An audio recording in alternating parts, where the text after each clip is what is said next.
Meminimalisir penumpukan orang, pelantikan PTPS akhirnya dilakukan di kecamatan masing-masing.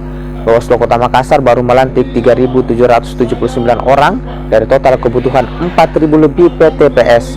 Kekurangan PTPS terjadi di 8 kecamatan, yakni Kecamatan Talo, Ujung Tanah, Panakukang, Wajo, Bontoala, Tamalate, Piringkenaya, dan juga Kecamatan Manggala. Untuk memenuhi kebutuhan PTPS, Bawaslu Kota Makassar membuka pendaftaran di awal Februari. Bawaslu Kota Makassar kesulitan penuhi kota PTPS meski sebelumnya pendaftaran atau pendaftar mencapai 5.000 orang. Seribuan orang dicoret karena namanya masuk dalam sistem informasi partai politik atau SIPOL. Dari 5 komisioner ini membagi 5 wilayah untuk melakukan pelantikan kepada seluruh PTPS yang sudah lulus secara administrasi.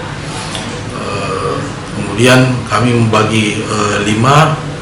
Kebetulan saya diberikan untuk pelantikannya itu di wilayah Kecamatan Biringkanaya, yang kedua Kecamatan Tanaman Rea, yang ketiga di Kecamatan Mariso.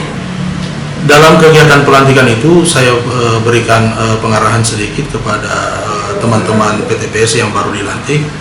Mereka ini sebagai ujung tombak yang kemudian seharusnya yang berperan aktif, yang seharusnya memberikan kami informasi-informasi yang lebih benar, yang lebih detail sesuai dengan fakta di lapangan.